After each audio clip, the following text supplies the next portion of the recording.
Hi guys, welcome on our channel on our video today. We are going to deal with Raila new venture on AU job and how it will make Ruto a lifetime president. As of all these considerations, that I am inclined to accept the challenge. Should the leadership of Africa want my services, I am ready and offer myself to be of service to this continent. And I've asked my friend to continue to be a good ambassador and talk to other people elsewhere. I don't want to say much more than that. And therefore today I want to make it public that I'm ready, yes, to go for the chairmanship of the African Union. Before we continue, kindly subscribe to our channel, like this video, and turn on notification. Thank you so much. Now guys, let us dive in. As you all know, pressure is piling up on opposition leader Raila Odinga to take up the position of the chairperson of the African Union, AU Commission, as the current chair Musa Faki Mahamat's term of office inches closer to an end. Raila, who has been in opposition politics for more than 2 decades, could be forced to exit the local political stage should he be elected the AU Commission chair for a 4-year term. Being a full-time executive job, Raila will be pushed out of local political activities for the new role in Addis Ababa, the AU headquarters. But why is Ruto and Kenya Kwanza leaders so excited by the new Raila move and ready to support it at all cost? We have not discussed anything to do with the candidature of the Right Honorable former Prime Minister Raila Odinga. It was not part of the government agenda here today. Here we are discussing government agenda. It was not part of it. But maybe just for clarity, let me say this. Whenever any Kenyan applies for a job or is nominated for a job anywhere in the world, that Kenyan is viewed as a Kenyan. The former Prime Minister Raila Odinga in his rightful place as a Kenyan. If he has offered himself for an international job, the people of Kenya are obligated to support Raila Odinga as a Kenyan. He's not going to the AU as leader of ODM or a member of ODM. He's going to AU, or he has put his bid to be nominated for a position in AU as a Kenyan. And we shall treat the former Prime Minister Raila Odinga as a Kenyan and support his bid as a Kenyan.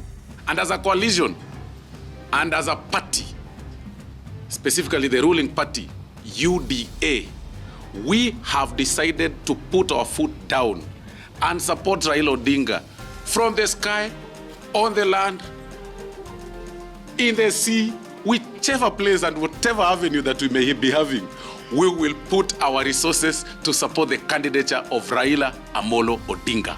Raila was on the forefront of the greatest leaders who have championed the entrenchment of the tenets of democracy and the rule of law.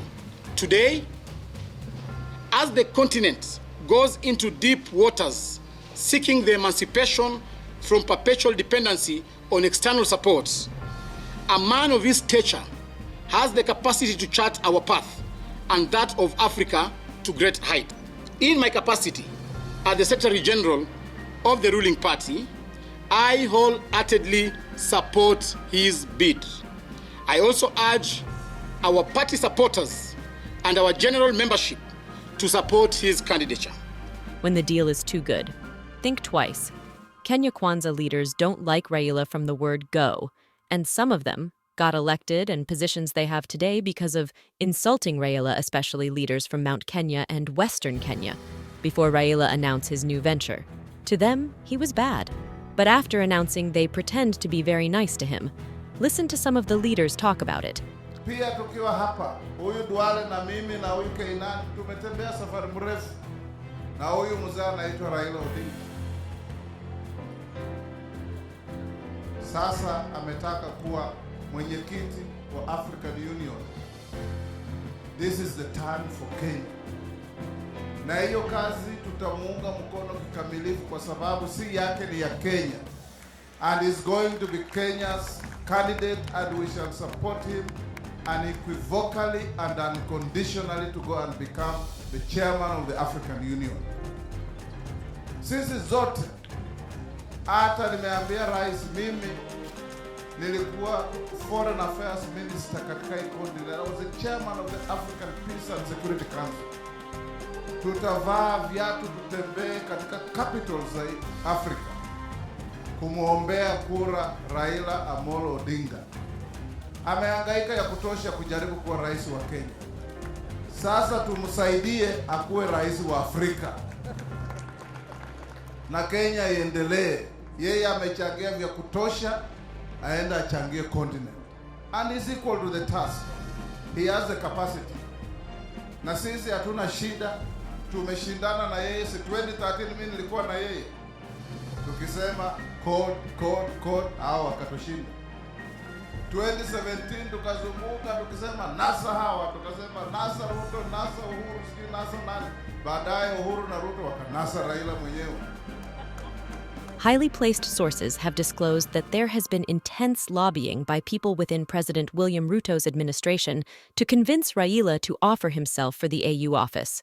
A source from Raila's inner circles disclosed that President Ruto personally approached the ODM leader with the proposal and promised to rally the government's support for his AU office candidature should he accept the offer. Mahamat, who is a former Minister of Foreign Affairs, is set to leave office in March next year. The push from Ruto's administration to try and convince Raila to take the helm at the AU office is being seen as a targeted to keep him busy away from the political arena where he has been a headache for Ruto. Suppose Raila will take the position Kenyans will be in for Ruto lifetime presidency and is the biggest political threat to Kenya democracy. You guys remember, after Ruto took over power, we had some MPs talking about extending presidential term limits. Others were saying it should not be 2 terms of 5 years, but age limit, which they said should be 75 years. If you are serving us well, why should I kick you out? But if your wife is serving you well, utamtoa. Both. It's a debate about the constitution. And the constitution, as you know, is not a biblical version of the Bible or the Quran. The constitution can be changed, can be amended, and will be amended, whether by our generation or the generation to come. And the amendments start from an outburst or a sentiment by 1 or 2 people. And that's why I brought up this issue of the term limit. It is something I believe in. It's something we discussed with quite some number of legislators. I don't want to mention names. It has nothing to do with UDA, it has nothing to do with ODM or any other person. It has something to do with Kenyans. And those of us who are discussing it were Kenyans, MPs, and even the locals. I believe in that sentiment. I said that the term limit should not be 2 terms, and the person should be removed through the ballot, not by term. That's what I mean. If it goes to that level, then it should be something to do with age limit. Mine is either 2 options, through the ballot or through the age limit of 75. Because I believe from the age of 75, the person becomes senile and he cannot rule. On the other hand is that we borrowed our constitution from the European nations, the Westerns, whether the US or the UK. Most of them, or European countries and Australia, most of them, there's nothing like term limit for the president. So long as the president or any other person is performing, then there's no need of removing us. Let's give an example, for example, on Kibaki term.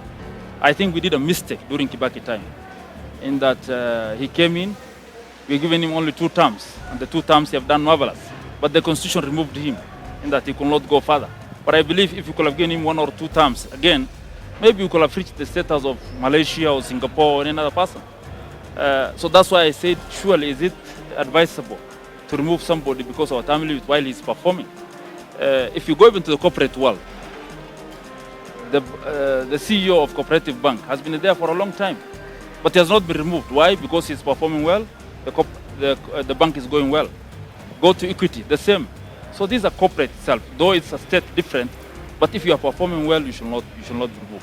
Assuming that now the current government, we came in when the government, the economy is at a state we cannot talk of. We cannot implement those of the plan because of the debts and the amount of resources we have. Assume that the president now takes action in implementing his agendas. He has to write up or clean up some of the messes. That might take him 5 years, a term. So we'll only have maybe 5 years again to implement the agenda, so he's talking of. So by 5 years again, we're going to remove it. So I was thinking maybe if we give any president for you to implement your agendas, clean up the mess of the other previous government or whatever it is. You're given a 5-year term to do that. And then you implement 2 terms again, you can do something. But I believe 2 terms is not enough for somebody to implement the agendas you want. So this is, I believe, this is something we talked about, is an agenda which is going to be in the table of Kenya. I'm not the first person to talk of constitution amendment. It was there in the previous government. Somebody wanted to change the amendment through the BBI. It has no difference with this. I saw my chairman distance himself from this, and he's true to that, because it's not a party position, it's not in the party discussion, but it's individual. Just like we want to bring the CDF constitutional amendment through the CDF legislature and bring changes in the constitution to put CDF there, brought by 2 MPs. This can also be the same. We'll discuss, we'll put it forward, although we are confined to parties, also party politics. But when it comes to that level, we'll talk. But this is a discussion, a notch, a pace, a knee-jerk we are starting, and we are going to see, though some might say it's not the right time because of other issues we are attending to, but my job is a legislation. My job is oversight. My job is representation. So I'm representing my people who want, maybe that's the best way to go about it. I'm representing my Kenyans in making laws, and one of the laws is, can we do something about the constitution? And I believe that's the best way to go about it, that somebody should be given an ample time to implement his work, whether it has nothing to do with the current, whether it's this president or another term, but I believe somebody should be given an ample time. An ample time to me is, as long as you can deliver the goods, you will be with me. It has nothing to do with underage or overage or whatever. So have you spoken to the party since you made those remarks? Not, sir. So has the party scolded you, and that is why you're now trying to remove the party? I told you it's quite clear that this is not a party position at the moment. It's not in the table of the party now. It's not in discussion. But these are MPs. I told you, a group. We are discussing. It has nothing to do with UDA or ODM. You had been quoted as saying that a number of UDA MPs are aligned to your thinking. A number. It means a number. Of UDA. It has nothing to do with, not necessarily UDA, a lot. Yes. So, Mheshimiwa Sala, how soon should you expect this particular bill in the We'll House? be coming to a TV station telling you a lot about this. So just hold on. It's a debate which will be going on for a very long time. But when it might not be this time, it might not the next time, but it's a debate, a notion in the Kenyan brain. So you're basically saying that 5 years is not enough for any president to clean up? Even 10 is not enough. Even 10 is not. Uhuru has messed up. Even the other thing we'll talk about is, if a president serves for 2 terms, for example, and he has messed up, and a president has served 2 terms, and he has taken up to cloud 9, should they get the same amount of remuneration in terms of pension? Because someone has taken us back, and someone has taken us. These are questions which are there. You should not be remunerated the same. You should be remunerated for what you have served us with. So somebody who has put us a mess and somebody who has taken us to a very high level cannot take the same whatever. But goodies home. When the mess was happening. That's another thing to be discussed. You're contradicting yourself. Yes. You're saying we should have age limit. You're saying when someone gets to 75 years old, he becomes senile. Then you're saying Mwai Kibaki should have continued. Mwai Kibaki got out at the age of 82. No, I told you, you have to get me clear. I told you the issue is term limit. Whether it's 75, whether it is 3 terms, whether it's 5 terms. The issue is term limit. If you are serving us well, and you are not health-wise, you are not decapitated by health, you can serve us. To me, I see 75 years is, beyond 75 years, very few of us are capable. But after 75 years, most of us are senile. So that is my take. But you can put in your thoughts and say that maybe it's 3 term, maybe it's 2 term to you, maybe it's 5 term, maybe it's 75, maybe it's 80. So who are these? You mentioned the issue of UK, Australia, and are you aware it's a parliamentary system? We have a hybrid system. That's why I tell you this is not biblical. It can be changed. If you feel that that's not the right way, you put your debate forward, I put mine. We see which one is good. If someone becomes a president at 75, will change again? For me, I said 75 is the cap. For me, that's what I'm thinking of. But if you feel that you can continue, that's up to you. Why have you removed the party from this original, and yet you had already said that this is a party decision? I didn't and say you're discussing a party. I didn't say a party. I said the original video. No, I said a number of UDS and other members. It's a membership thing. It's a parliamentary thing. It has nothing to do with the party as a stand. You're welcome to come in and put your table. But I see the issue of term limit for 2 terms is not good. Some MPs have been here for how many? 5 terms because they were good and people were just electing them back. Yes.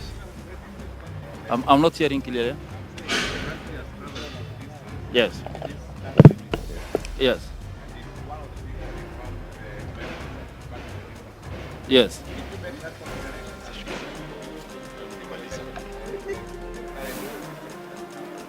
Yes, I made the consideration in that some of us feel, and most of us felt that time that 2 terms is enough because we feared the issue of dictatorship. That's the main reason we are covering this. But not everybody is small. Not everybody is a dictator. There are some people, let me just say, don't laugh. Yes, because that is the issue you are fearing of. But I'm telling you, some of us can be even better, serve us for 50 years, and they can be good. Let me take you an example of the Arab world. Apart from the issue of freedom of speech and whatever, the system of kingdom is serving them well. And that is not dictatorship. No, I'm just telling, what do you have to do with it? If you are served, if your hospitals, if you are served with medical education, if you are served with, no, this is my thought. Don't you ask me a question. If you are served well, the reason as to why you choose me is to serve you. Is it not so? Yes. So that you get good education, good health system, good roads, good everything. Yes? And democratic rights, so that you can express your rights clearly. Yes. If I serve you with all those things, why do you have to remove me? See, that's the boss. Yeah. See, that's the question. Yes, if I'm serving you well. That's why Angela Merkel was there for how many years?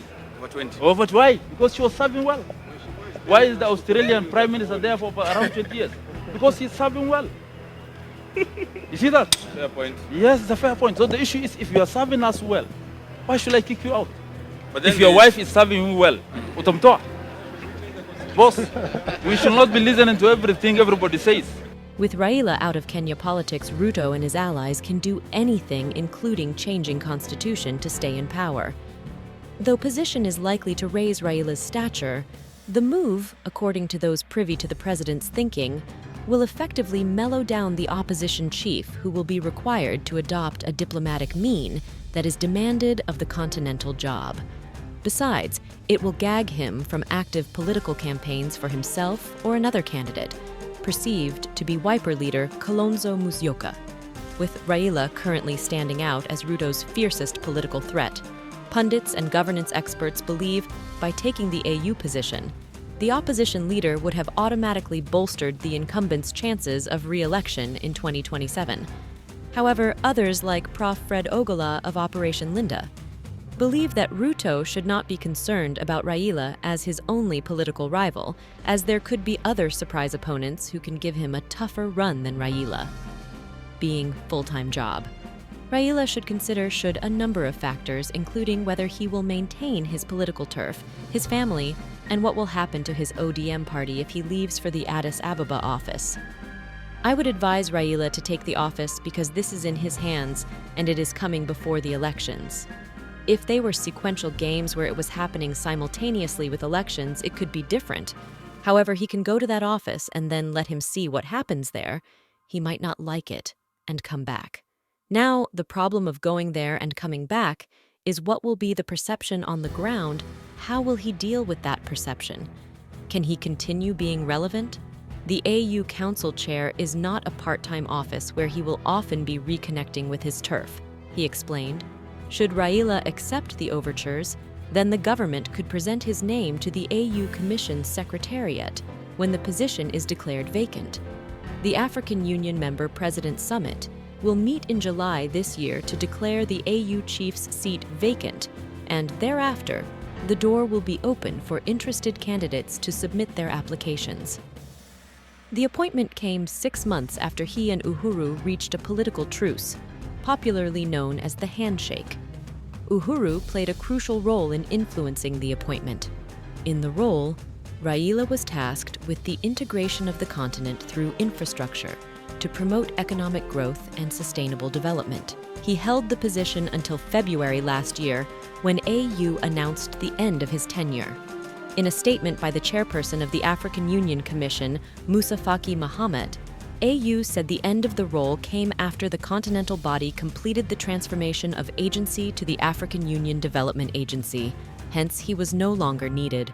We have come to an end of this video. We would like to hear your views. Why do you think Kenya Kwanza leaders are so excited on Raila's new bid to join AU? Write your opinion on comment section for us and other viewers. Kindly subscribe to our channel, like this video and turn on notification. Thank you so much. Let's meet in our next video. Goodbye.